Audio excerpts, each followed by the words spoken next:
especially the ones that are ineffective and inefficient, even though it's going to step on somebody's toes. Some special interest that has that tax preference, they're not going to like it. They want their goodies. But for the purpose of balancing the budget, for the purpose of bringing this deficit down so we can get on the road to fiscal order instead of the fiscal chaos that we have now, is that not a legitimate question to ask and a legitimate road to go down? No less, Mr. President, than one of the senior economic advisors to President Reagan. His name is Martin Feldstein. He's a Harvard professor, and he was the chairman of the Council of Economic Advisors to President Reagan. I want you to see what he says about reducing tax expenditures. And I quote, "Cutting tax expenditures is really the best way to reduce government spending. Eliminating tax expenditures does not increase the marginal tax rates or reduce the reward for saving, investment, or risk. It would also increase overall economic efficiency by removing incentives that distort private spending decisions. And eliminating or consolidating the large number of overlapping tax-based subsidies would also greatly simplify the tax filing." In short, cutting tax expenditures is not at all like other ways of raising revenue. End of quote. Martin Feldstein, well regarded in conservative circles. Now, with this crisis looming, why can't we get people to recognize that if you want balance, they have to give too, and here's a good way. I want to expand on this. Another way that you could do it. You could actually, as the Simpson-Bowles Commission suggested, you could lower these tax expenditures that Martin Feldstein is talking about. You could even take that additional revenue and pour it into the rest of the tax code and lower the tax rates for everybody, including corporate tax rates. And in the process, you could also simplify the tax code into 3 tax brackets. All of the tax brackets lowered if you got rid of some of those tax expenditures. So there are multiple ways that we can use this, and in the process, then you are starting some serious tax reform. Mr. President, Senator from North Dakota has laid this out. He has explained this to the Senate. He has the unanimous support of the majority of the Senate Budget Committee. He has the near unanimous support of the entire majority in the U.S. Senate. He has explained this to the President and to the Vice President. And, of course, one of the easy ways to react to this is, well, there's not enough time. If we want to do major tax reform and tax simplification for the sake of our consumers, there sure is time, because we could solve this debt ceiling crisis with a commitment down the line to doing just exactly what I've talked about. All right, Mr. President, as we're in this maelstrom of all these different ideas going around about what we're going to do before August the 2nd so that the debt ceiling can be raised and that the country can pay its bills, there are disturbing things out there on the horizon that I've heard. And that is that Social Security is going to get whacked and that Medicare is going to get whacked. By the way, what the Budget Committee is proposing does not touch Social Security or Medicare.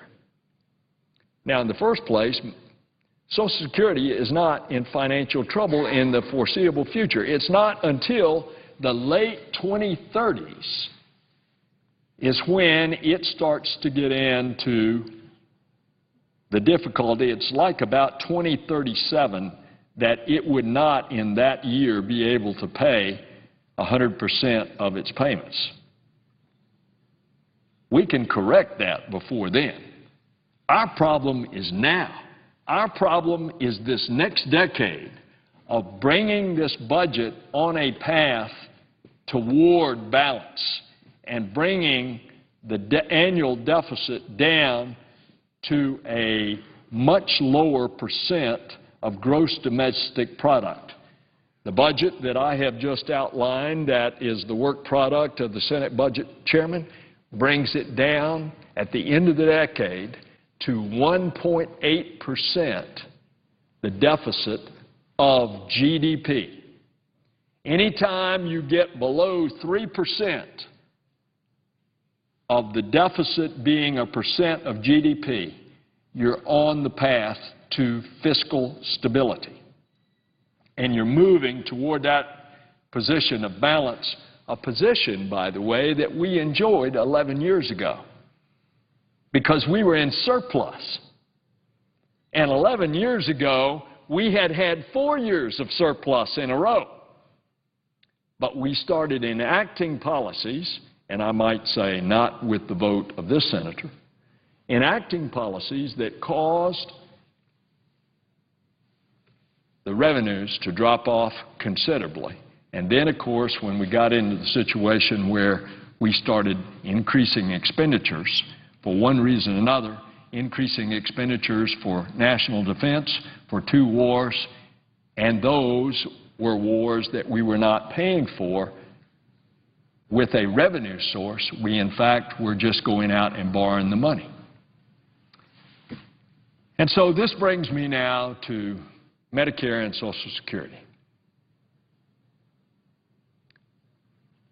It might make some people in Washington, D.C. feel good to whack Medicare. It certainly wouldn't make this senator feel good, and it certainly wouldn't make an awful lot, as a matter of fact, some 45 million senior citizens in this country that are on Medicare, some of whom are living from hand to mouth, from Social Security to Social Security check, and from Medicare reimbursement to Medicare reimbursement for their health care. It certainly wouldn't make them feel good. And it's not going to do anything immediately for the deficit that we're having to confront. So why trade off saying we're going to whack these 2 programs and not attack things like this? Tax expenditures that are inefficient and don't produce what they're supposed to do in the incentives in the tax code. It simply doesn't make sense. And oh, by the way, isn't it interesting, isn't it almost ironic that the people that are now attacking Medicare and saying that we have to whack it are the very people that were criticizing us 2 years ago in the health care bill when we did, in fact, whack $500 billion out of Medicare in the health care bill to put Medicare on a more financially solvent program. And they were the very ones that were criticizing us for taking that money out of Medicare. Well, ladies and gentlemen of the Senate, we've already taken $500 billion out of Medicare. And so we ought to get down to the hard choices of budget deficit reduction, which means cutting spending and getting rid of some of these tax expenditures so that we can start bringing our budget into balance. And, Mr. President, my final subject is Social Security. Now, why in the world would you want to scare the bejabbers out of 45 million senior citizens of this country? some of whom literally are living hand to mouth, and from Social Security check to Social Security check, and some of whom cannot afford even the cost of drugs even partially provided for through Medicare Part D, the prescription drug benefit. I don't think we want to do that. And as we get closer to August the 2nd, I'm hearing, and I hope every other senator is hearing from all of these senior citizens and these disabled workers that are relying on Social Security, that they are concerned about Washington's failure to get its house in order, and that for us to fail to get the house in order, it's going to threaten the very source of income that they count on. And so to risk a government default and to say that the only way that you can do that is by taking it out of Social Security, which is not going to do anything for you in reducing the deficit over the next decade, which is the problem at hand. Yesterday, the President was asked if he could tell the folks at home that no matter what happens, that Social Security checks are going to go out the day after the government is supposedly going to go into default. And you remember what the President said? He said, I cannot guarantee that those checks go out on August the 3rd if we haven't resolved this issue, because there may simply not be the money in the coffers to do it. And so the people that are relying on a fixed income of Social Security to survive, Social Security payments are more than just a government statistic. For them, Social Security is more than just a federal outlay or an entitlement expenditure. There are almost 4 million Social Security beneficiaries in my state. And I can tell you that that Social Security pays the rent, it pays for the groceries, and it helps pay their doctor bills over and above what is provided, as well as their drugs. It helps pay for that over and what's provided in Medicare. And so as we try to come together, let's get out of, it's interesting, these speeches that I hear out of, it's your fault, and it's your fault, and it's the other guy's fault, and it's so partisan, and it's so ideologically rigid.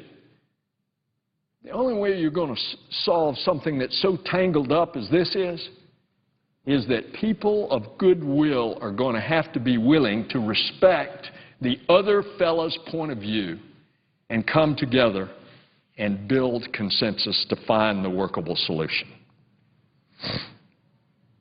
And so, as we get closer, and you can almost hear the background music, it's getting more ominous day by day as the clock ticks down to August the 2nd. And so there's something that we can do about that. The threat that Social Security payments could be delayed should not be used as a weapon to force a slash and burn cut to these entitlements. And so I said 45 million earlier. It's actually 56 million retirees, Mr. President, that rely on these payments. And what the recent Congressional Research Service states in a report says, quote, under normal procedures, Treasury pays Social Security benefits from the general fund and offsets this by redeeming an equivalent amount of the Social Security Trust Fund's holdings of government debt. Treasury now may need to issue new public debt to raise the cash needed to pay the benefits.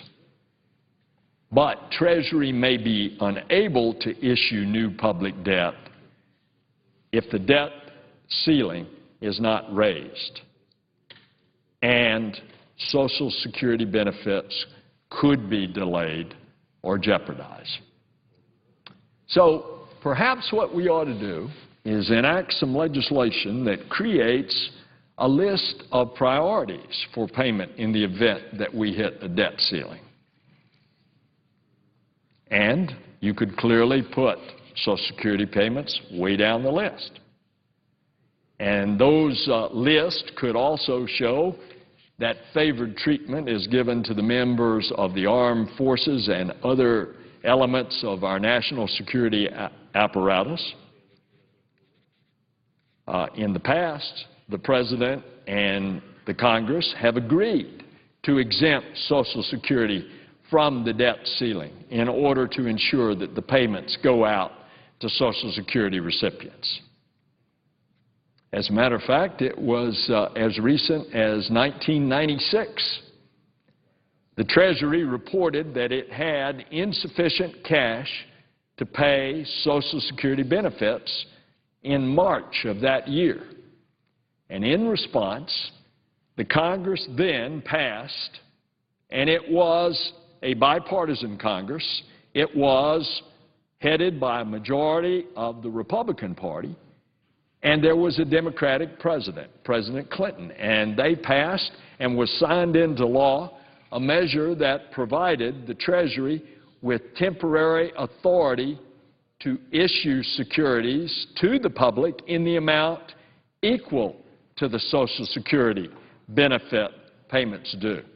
Mr. President, I ask for 4 additional minutes. Is there objection? Without objection, the senator may proceed. And I'll conclude, Mr. President, by I wanted to point out that after that was done in 1996, then Congress later extended the borrowing authority for an additional 2 weeks. Well, I believe that we should use what we know works and not play games with Social Security benefits. And so I am introducing some legislation, and I'm introducing it today. It's called the Social Security Benefit Protection Act.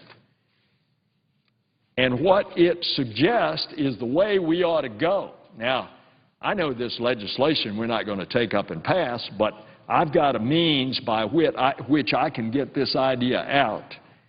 And what it does is guarantee that the Social Security Administration will be able to continue paying Social Security benefits to retirees, survivors, and disabled workers,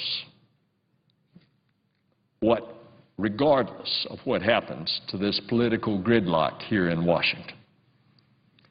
Similar to the 1996 legislation, this legislation gives the Treasury Department temporary authority to issue new debt to ensure the payments can be made to Social Security beneficiaries, but only to the extent necessary to cover the needs of the Social Security program. And so I want to urge our colleagues to try to come together and give the assurances to millions of retirees that they are not going to be whacked. And especially so, they're not going to be whacked out of political gridlock by all the rest of us for these excessive reasons.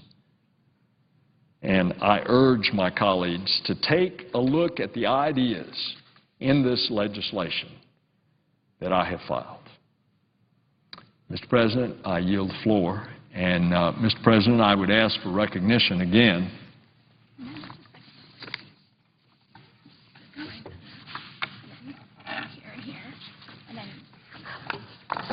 All right, Mr. President, I ask unanimous consent that the Senate proceed to a period of morning business with senators permitted to speak for up to 10 minutes each. Without objection. Mr. President, I ask unanimous consent that the Senate proceed to the consideration of S-Res 233 submitted earlier today. Clerk will report. Senate Resolution 233, honoring the men and women of the NASA administration Space Shuttle program on reaching the historic milestone of the 135th and final flight of the Space Transportation System. Mr. President. Without objection, the Senate proceeds to the measure. Mr. President, because I was on the floor, the Senate remarkable staff that does this so much in a routine fashion asked me to do this. And of course, it was with enormous emotion as I watched Atlantis soar into the heavens last Friday. And this is a fitting tribute to the people that have made this program possible for 30 years, 135 flights, not without tragedy, for we lost 2 space shuttles and we lost 14 souls. And now we're going to a vigorous new program with new, more efficient and safer rockets that will take us into the heavens. And so, Mr. President, I ask unanimous consent that the resolution be agreed to, the preamble be agreed to, the motion to reconsider be laid upon the table with no intervening action or debate, and any statements relating to the matter be placed in the record as if read. Without objection, it shall be so at the Senator's request. Mr. President, I yield the floor. The Senator from Ohio. Mr. President, I appreciate the comments from the senior senator from Florida about Social Security. And in my state, and not much different in Rhode Island, the state of the presiding officer, the average Social Security benefit is $14,000 a year. A huge percent, roughly, I think about half of Social Security beneficiaries in Ohio rely on Social Security for more than half of their income. And when I hear proposals here that Senator Nelson also is speaking against to make significant cuts to force seniors getting $1,000 a month from Social Security and letting off hedge fund managers who are paying significantly lower tax rates than most people in the middle class, that the sacrifices aim towards the middle class and aim towards seniors and not spread more evenly among people who are the most privileged of society. It bothers me as it does the presiding officer. I rise today about a similar issue, about a Social Security issue also, calling on my colleagues in the Senate and in the House of Representatives to practice what we preach. Presently, the Congress and the White House are working to find agreements and a way to balance the budget, as we should. I was part of the effort in the 1990s. During the Clinton years that we balanced the federal budget. In fact, during those 8 years, we took a terrible deficit and high unemployment. And during those 8 years, even though taxes for upper income people were raised to 39%, we saw 21 million private sector jobs created. We saw incomes going up, and we saw the President Clinton left office with the highest budget surplus in American history. We saw the policies of the next 8 years and what they did to our country.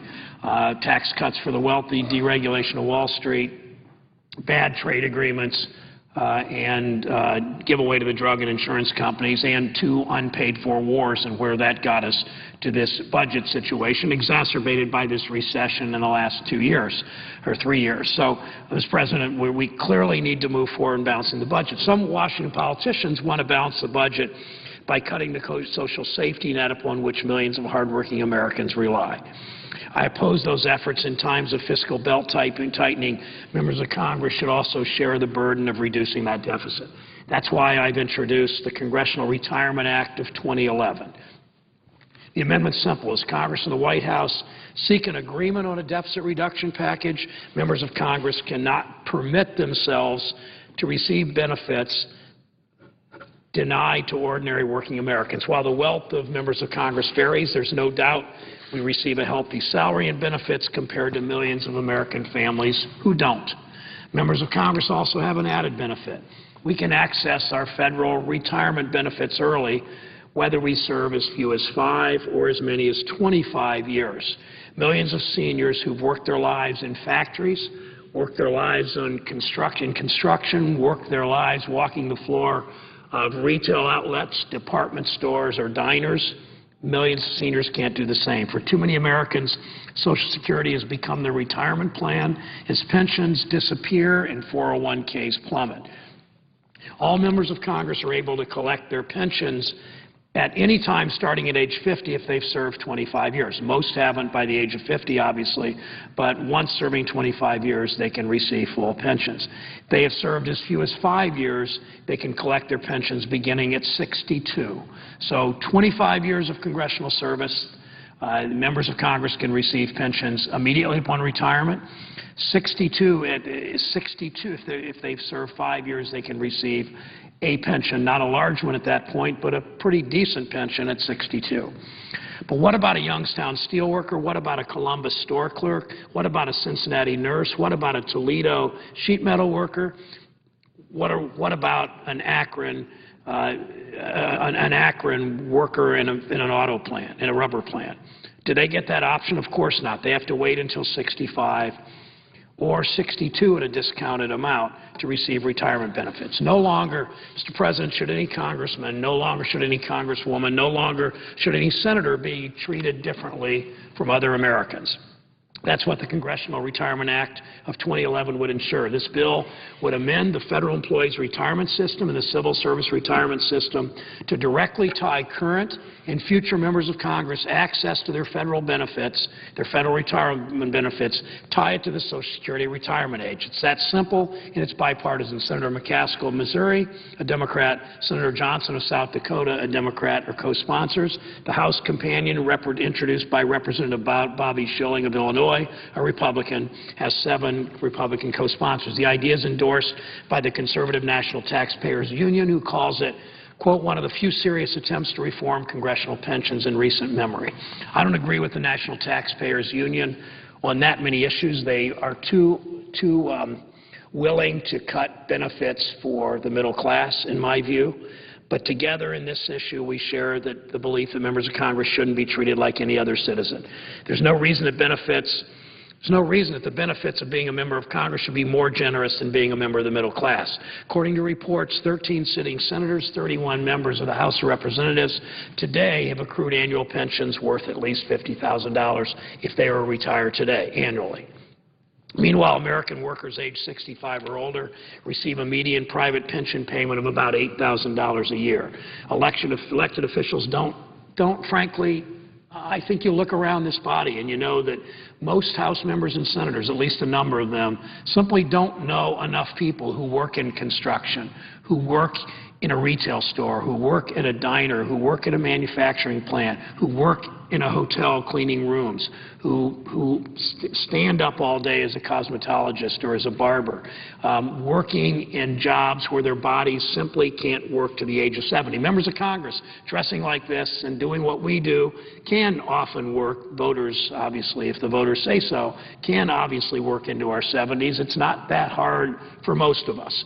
But while we go to work in a suit and tie, tens of millions of American workers work in factories and mines and in fields and diners and hotels and simply cannot, their bodies simply cannot work until the age of 70. So when I hear my colleagues say that we should raise the Social Security retirement age, I think of people working in the service industry. I think of people doing demanding work in agriculture and shop floors and construction and hairdressers and all that. Why should they wait longer for their retirement security, albeit it's too small to begin with in many cases?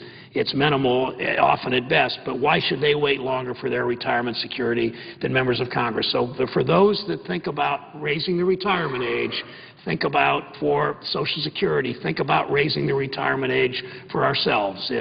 And there's simply no reason we as members of Congress, no matter how many years of service, should be able to retire at pension, at full pension before Social Security beneficiaries in this country. Why, Mr. President, should members of Congress be treated better than a steel worker or a store clerk or a nurse or a hotel worker?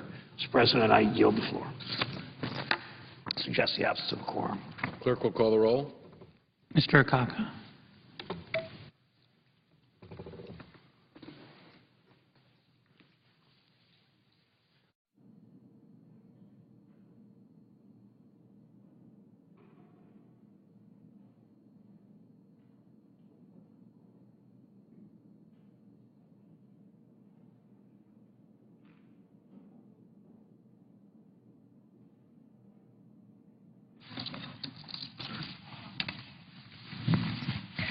Mr. President, Senator from Ohio. I ask unanimous consent to dispense with the quorum. Without objection. Ask unanimous consent, Mr. President, when the Senate completes its business today and adjourn until 9:30 a.m. on Thursday, July 14th, that following the prayer and the pledge, the Journal of Proceedings be approved to date, the morning hour be deemed expired, and the time for the two leaders be reserved for their use later in the day. That following my leader remarks, any leader remarks, the Senate proceed to a period of morning business for 1 hour, with senators permitted to speak therein for up to 10 minutes each, with the time equally divided and controlled between the two leaders or their designees, with the Republicans controlling the first half and the majority the second half. And that following morning business, the Senate resume consideration of the motion to proceed to H.R. 2055, the Military Construction, Veterans Affairs, and Related Agencies Appropriation Bill post-cloture. Further, that all time during adjournment, morning business, and recess count post-cloture, and the motion to proceed to H.R. 2055. Without objection. Mr. President, we hope to get an agreement to begin consideration of the Military Construction Appropriation Bill early tomorrow. Mr. President, if there's no further business to come before the Senate, I ask that adjourn under the previous order. The Senate stands adjourned until 9:30 Thursday, Bastille Day, July 14th.